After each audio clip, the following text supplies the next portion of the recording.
नमस्कार दोस्तों। अभी पहुंचा हूं मैं राजस्थान में। राजस्थान के नाहरगढ़ फोर्ट पे आया हुआ हूं। यहाँ पर आकर मैं इस बावड़ी पे खड़ा हुआ हूं। यहाँ पर एक मूवी की शूटिंग हुई थी। बहुत ही पुरानी मूवी है, रंग दे बसंती, जिसमें आमिर खान जी मूवी में सीन लिए गए थे। आमिर खान जी की मूवी के जहाँ पर ये सामने यहाँ पर पेंट हो रहा था, कुछ बच्चे दोस्त कर रहे थे। और सामने जो आप दिख रही है जो वहाँ पर आप कुछ लोग दिख रहे होंगे, वहाँ पर आमिर खान जी खड़े हुए होते हैं और वो कुछ ड्रिंक व्रिंक कर रहे होते हैं। वो ड्रिंक करने के बाद वो इस बावड़ी में नीचे की तरफ पानी में कूद जाते हैं। तो ये सीन यहाँ पर लिया गया है। और आज हम जाने वाले हैं नाहरगढ़ फोर्ट पे, पूरा एक्सप्लोर करेंगे और कुछ वहाँ का इतिहास जानने की कोशिश करेंगे। का जो बनाने का उद्देश्य था यहाँ के राजाओं का, तो आप देख रहे हो ये सीढ़ियों से आप अंदाज़ा लगा सकते हो कि जो पहाड़ों से पानी, बारिश का पानी एकत्रित करके स्टोर करके इसमें रखा जाता था। इसमें वाटर हार्वेस्टिंग की सुविधाएं जो पहले थी वो टेक्नोलॉजी अपनाते थे, वो सामने वहाँ पर है। ये पानी, सारा पानी एकत्रित होकर वहाँ सामने आता था। और आने के बाद, पानी आने के बाद वो इन सीढ़ियों के द्वारा धीमे धीमे करके यहाँ पर स्टोर होता था। और जो धूल मिट्टी रेत जो भी आती थी ना, वो इन सीढ़ियों पर जम जाती थी, जिससे इस टाँके के अंदर पीने योग्य पानी भरा रहता था। ये है नाहरगढ़ फोर्ट, जिसमें आज हम जाने वाले हैं, उसको पूरी तरीके से एक्सप्लोर करने वाले हैं। आपको दिख रहा होगा ये टिकट विंडो है और यहाँ पर ये शिलालेख लगा हुआ है, जिसमें लिखा है भारतीय पर्यटक 50 रुपये, भारतीय विद्यार्थी 5 रुपये, विदेशी पर्यटक 200 रुपये, विदेशी विद्यार्थी 25 रुपये। यहाँ पर ये लिखा हुआ है। और यहाँ पर कुछ फ्री भी है, जैसे कि 30 मार्च राजस्थान दिवस, 18 अप्रैल विश्व धरोहर दिवस, 18 मई विश्व संग्रहालय दिवस, 27 दिसंबर विश्व पर्यटन दिवस। इन तारीखों में यहाँ का टिकट फ्री रहता है। मैं आ चुका हूँ अब माधवेंद्र भवन। ये माधवेंद्र भवन बना हुआ है, जिसमें राजा की 9 रानियाँ एक साथ रहती थी। तो अभी मैं इसके अंदर जाने वाला हूँ। मैं आपको यहाँ पर चल के दिखा देता हूँ। ये लिखा हुआ है माधवेंद्र भवन। यहाँ पर लिखा है कृपया अपना टिकट सुरक्षित रखें। स्मारक में निकासी के समय इसे देखा जा सकता है, तो अपना टिकट ध्यान से अपने पास ही रखें, क्योंकि टिकट को वापस चेक किया जा सकता है। तो अभी मैं एंट्री लेने वाला हूँ माधवेंद्र भवन में, जो कि यहाँ के पर्यटक सबसे ज़्यादा इसको देखने के लिए आते हैं। ये माधवेंद्र भवन का एंट्री गेट है, जो आप सामने रास्ता देख रहे हैं, जहाँ पर पब्लिक जा रही है। इसमें रानियाँ रहती थीं। और ये वाला गेट है, ये राजा के आने जाने के लिए यूज होता था। राजा इसमें रहते थे। अभी इसको रेस्टोरेंट में कन्वर्ट कर दिया गया है, जिसमें अभी रेस्टोरेंट खुला हुआ है। तो अभी हम माधवेंद्र भवन के अंदर जाने वाले हैं। इसके मेन एंट्रेंस गेट पर 2 तोपें रखी हुई हैं, जहाँ पर आप देख सकते हैं ये तोपें रखी हुई हैं। लोग यहाँ पर खड़े हुए हैं तोपों के सामने। यहाँ पर 2 तोप रखी हुई हैं।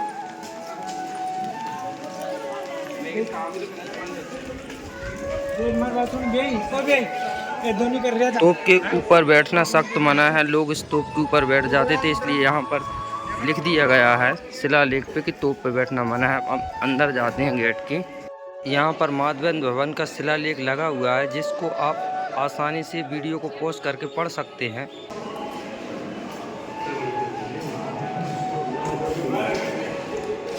माधवेंद्र भवन की खूबसूरती बहुत ही ज़्यादा है, जो आप देख सकते हैं।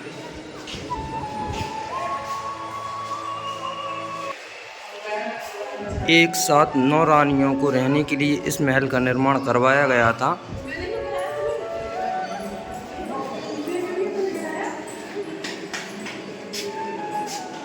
यहाँ पर आप सामने देखोगे तो यहाँ पर 1 2 3 यहाँ पर बनी हुई हैं। 3 रानियों के लिए यहाँ पर बनी हुई हैं और एक सामने बना हुआ है। तो 3 और 3 6 और 1 7, 2 इसके अंदर बने हुए हैं, जो कि 2 इनकी पट रानियाँ थीं उनके लिए। अभी हम चलते हैं चांद प्रकाश में। ये कोई रानी का नाम नहीं था, ये महलों के नाम थे। अब आ गए हम एक रानी की महल के अंदर, जो कि वो सिर्फ सर्दियों के टाइम में ही यूज करती थी। तो यहाँ पर उनका ये किचन है, जहाँ पर ये खाना बनाती थी, जिसमें ये आप देख रहे हैं ऊपर की तरफ यहाँ से जो भाप वगैरह थी वो निकल के चली जाती थी। ये किचन का सामान रखने के लिए अलमारियाँ बनी हुई है, जिसमें यहाँ पर सामान रखते थे। और आप इनकी ये देखिए पुराने ज़माने के जो गेट हैं जो किस तरह लॉक होते थे।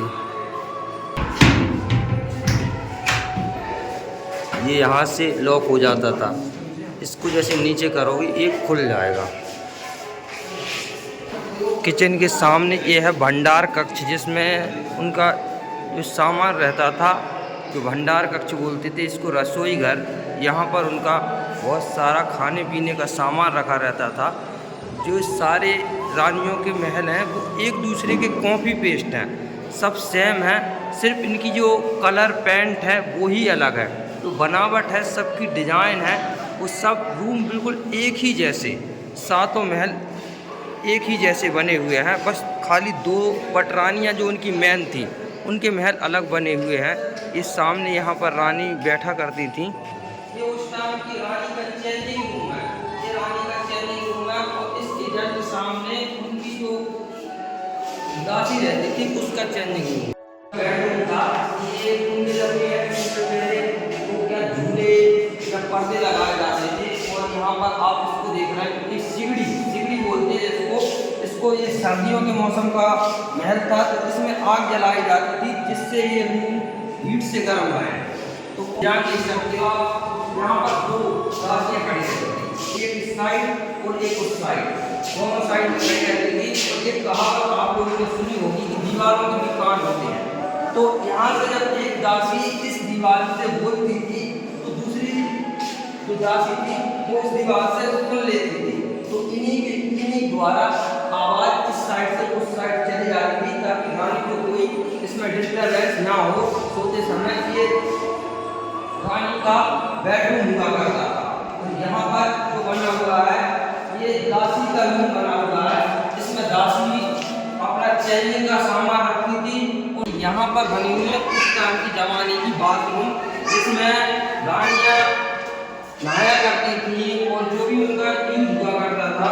तो यहाँ पर आप देख सकते हैं ये वहाँ उस टाइम की नहाने की, बाथरूम करने की जो टॉयलेट रहती है वो है। और यहाँ से आप ये सामने से यहाँ खिड़कियाँ भी बनाई जाती थी, जिससे उजाला आ सके, हवाएं आ सके। तो यहाँ पर उस टाइम भी इनको अटैच बनाया जाता था। अब चलते हैं हम दूसरी तरफ, दूसरी टॉयलेट। एक टॉयलेट थी उनकी दासी के लिए और एक थी उनको पर्सनल यूज करने के लिए। क्योंकि उस टाइम जो राजा थे उन्होंने दासियों के लिए भी साथ में सब कुछ अटैच करके बनवाया था। ये उस टाइम की आप देख सकते हो, जब राजा महाराजाओं ने इसका निर्माण करवाया था तो उस टाइम यहाँ पर टॉयलेट बनाई थी। जो लेडीज टॉयलेट होती है ना, उस टॉयलेट को यहाँ बनवाया था। या आप देख सकते हो यहाँ पर इस टॉयलेट का निर्माण करवाया गया था। रानी को जाने के लिए, ऊपर जाने के लिए, ऊपर जो गर्मियों वाला उनका जो महल था उसमें जाने के लिए यहाँ सीढ़ियाँ लगाई गई हैं, जहाँ से सिर्फ एक लोग ही आराम से आसानी से ऊपर जा सकता है। एक रानी अपना सर्दियों का टाइम उसमें बताती थी नीचे वाले महल में, उसके बाद का टाइम ऊपर वाले महल। सामने रूम में देख रहे हैं ये पानी पीने वाली जो मटकी होती है उसी टाइप को रखा गया है। तो ये अलग अलग प्रकार की जितनी भी डिजाइन आज तक यूज होती हैं उन प्रकार की डिजाइनों की मटकियों को यहाँ पर रख दिया गया है।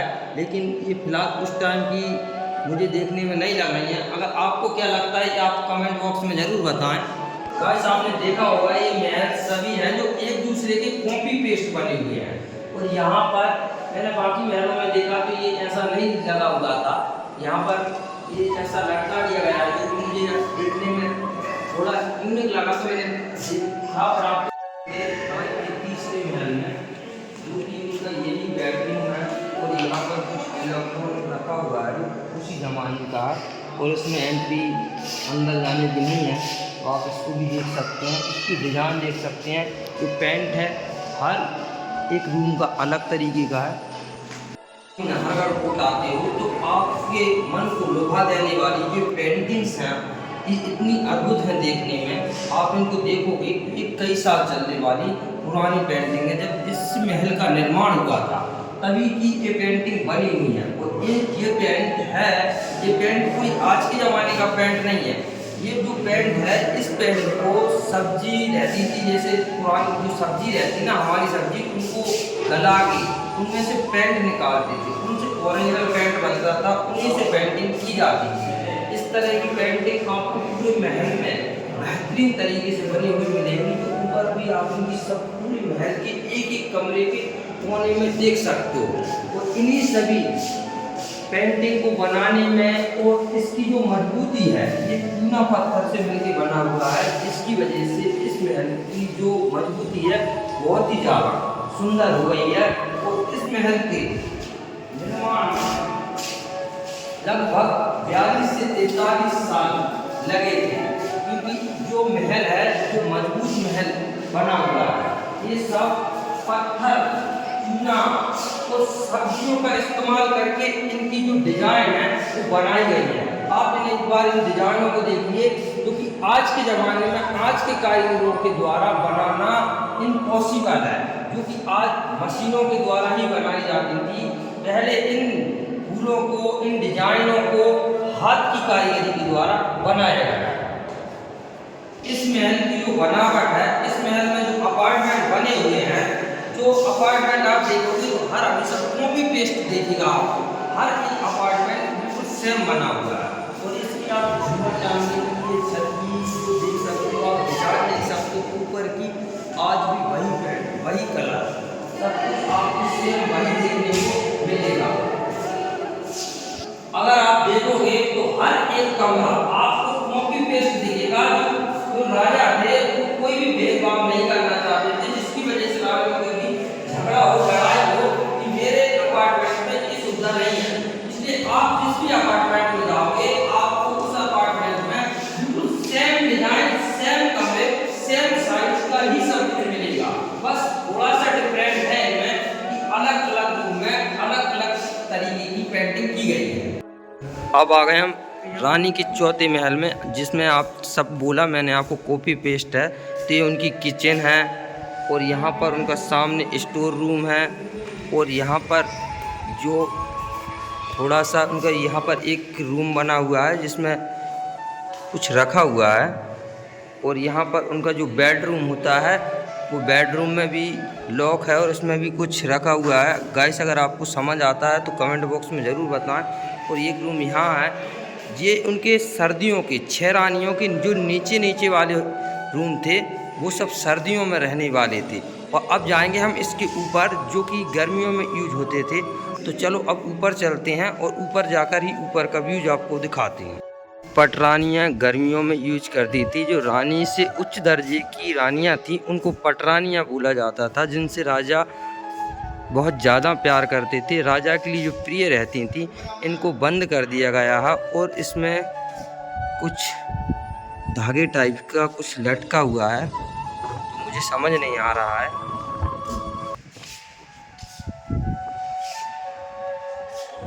अभी हम आगे चल के खिड़की से इसके मेन उसका आपको व्यू दिखाएंगे। अभी यहाँ पर हम बैठे हुए, यहाँ पर बैठती थी जो उन राजा की जो मुख्य रानियाँ थी, पटरानियाँ। इनको पटरानियाँ बोलते थे। जो रानी से ज़्यादा जिनको दर्जा दिया जाता था, उनको बोलते थे पटरानियाँ। तो यहाँ से पटरानियाँ, जो 2 पटरानियाँ थी, वो यहाँ से देखती थी। और सामने जो दिख रहा है आपको खिड़की, उस खिड़की में राजा बैठते थे, तो वो सामने से रानी को देखते थे। और बाकी की रानियाँ जो साइड वाली खिड़कियाँ, यहाँ से देखकर कुछ भी कार्यक्रम होता था इस ग्राउंड में, यहाँ सामने में, तो वो यहाँ से देखा करती थी। यहाँ से रानी राजा को और राजा रानी को डायरेक्ट देखा करते थे, जो पटरानियाँ रहती थी। उनकी जो दूसरी पटरानी थी वो यहाँ पर रहती थी, जो कि अभी लॉक्ड हैं, आप कांच में देख सकते हैं। इनमें कुछ रखा हुआ है, फिलहाल इनको बंद कर दिया गया है। जो देखने में बहुत ही ज़्यादा सुंदर है। आप कभी अजयगढ़ फोर्ट, आमेर फोर्ट गए होंगे, तो वहाँ पर आपने इतनी ज़्यादा खूबसूरत पेंटिंग, कलर या फिर कमरे नहीं देखे होंगे, जो कि आपको नाहरगढ़ फोर्ट में देखने को मिलेगा। ये उनका रूम है। यहाँ पर आप देख सकते हो उनका बेडरूम है और ये गर्मियों में यूज करने के लिए बनाया गया था। यहाँ से बहुत मस्त ठंडी ठंडी हवाएं आती हैं और यहाँ से जयपुर शहर का व्यू भी एकदम बहुत अच्छे से देखा जा सकता है।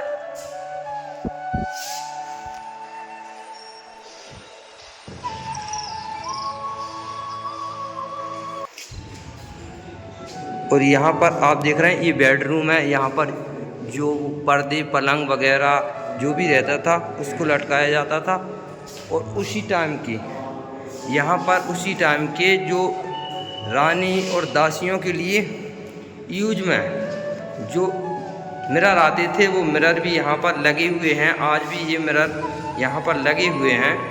तो अभी चलते हैं हम इसके और कुछ भागों में जो कि शेष बचे हुए हैं।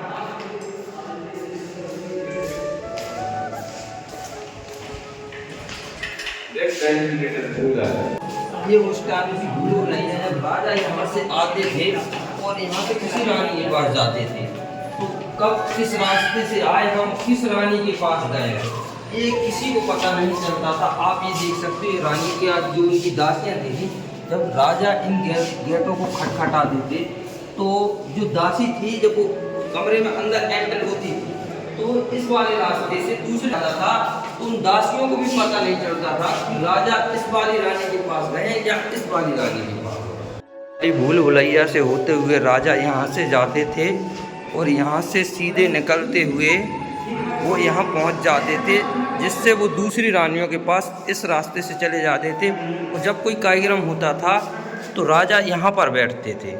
यहाँ पर बैठ के सामने जो आप देख रहे हैं खिड़कियों में वहाँ पे उनकी 2 पटरानियाँ बैठती थीं और आसपास में उनकी जो रानियाँ थी 6 रानियाँ 7 रानियाँ थीं जो वो 7 रानियाँ बैठती थीं और यहाँ से वो राजा रानियों को देखते थे और नीचे कार्यक्रम चलता रहता था।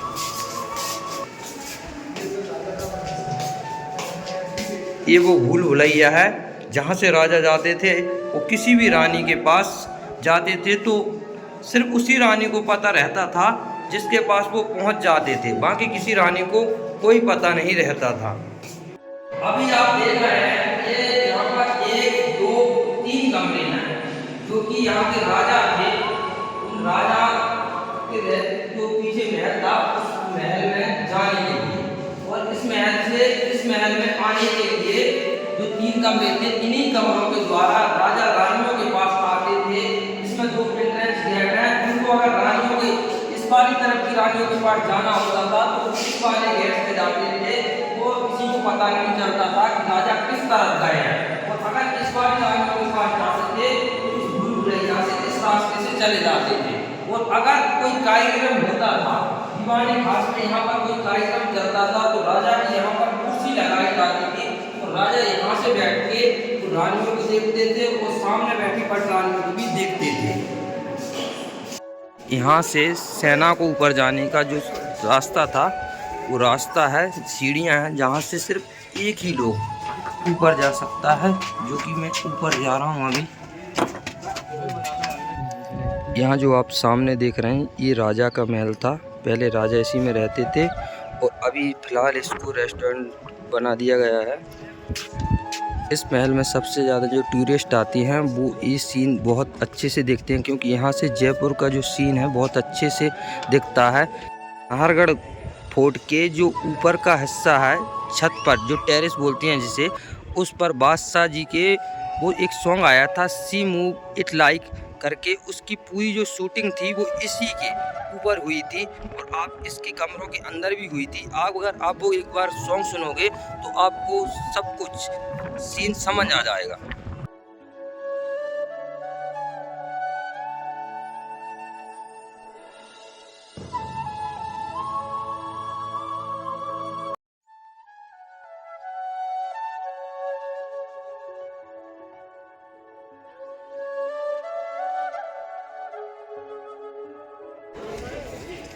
माधवेंद्र भवन से आप इधर सीधे आगे की तरफ जाओगे तो आपको यहाँ पर सनसेट पॉइंट देखने को मिलेगा जहाँ से आप जयपुर शहर का बहुत अच्छे से नज़ारा देख सकते हो।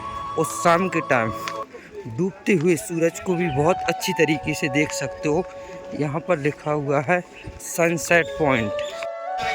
यहाँ पर शीश महल भी है जहाँ पर आप अंदर जा सकते हैं, जिसका टिकट है 500 रुपये। जहाँ पर फ़ोटो वीडियोग्राफी अलाउ नहीं है। हम तो घूम लेंगे लेकिन आपको नहीं दिखा पाएंगे, इसलिए हम अभी इसके अंदर जाएंगे। इसलिए आपको यहाँ का बाहर का व्यू दिखा देता हूँ।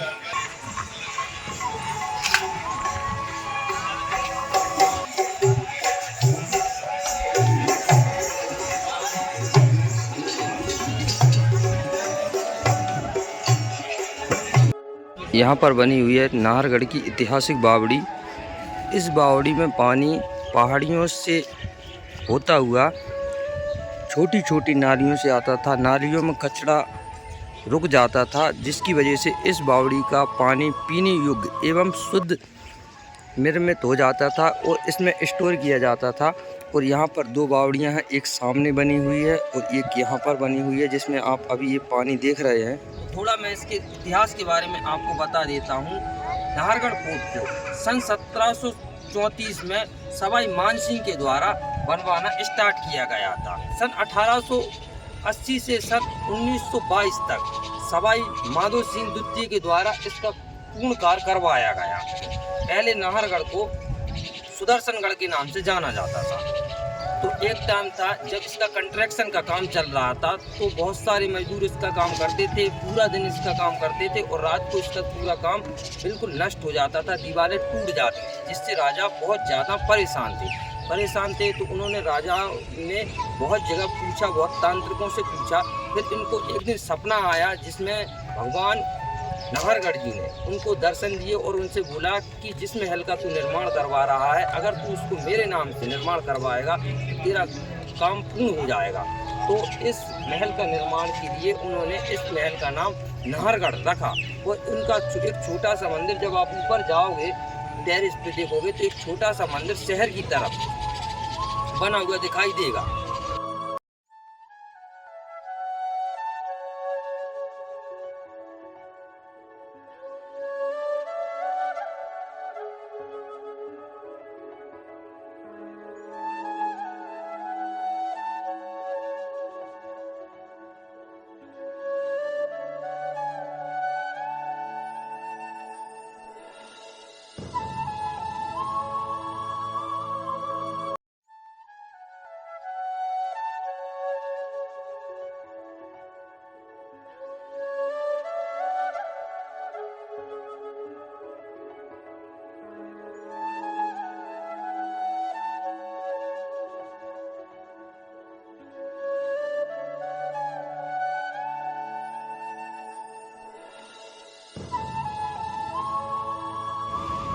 नाहरगढ़ फोर्ट में अगर आप पैदल आते हो तो घाटी गेट आपको नाहरगढ़ फोर्ट का पहला गेट पड़ेगा, और अगर आप यहाँ से जाते हो तो ये आपको लास्ट गेट पड़ेगा।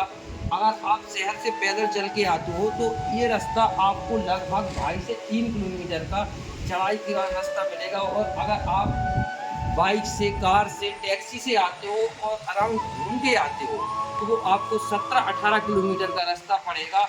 आपको जो भी उचित लगता है, जैसे आप कार से आना चाहते हैं या फिर बाइक से आना चाहते हैं, टैक्सी से आना चाहते हैं, तो आप उस रास्ते से आ सकते हो, जो कि आपको लगभग 17 से 18 किलोमीटर का रास्ता पड़ता है। और यहाँ अगर आप पैदल इसकी चढ़ाई करके आते हो 600 मीटर, तो आपको ये रास्ता लगभग 2.5 से 3 किलोमीटर के दायरे में पड़ता है, तो जिससे भी आप बहुत आसानी से आ सकते हैं। आज के ब्लॉग में हमने बहुत अच्छी तरीके से नाहरगढ़ फोर्ट को एक्सप्लोर किया। आज का ब्लॉग हम यहीं समाप्त करते हैं। अगर आपको ये ब्लॉग अच्छा लगा हो तो कृपया वीडियो को लाइक करें और चैनल को सब्सक्राइब करना ना भूलें। धन्यवाद।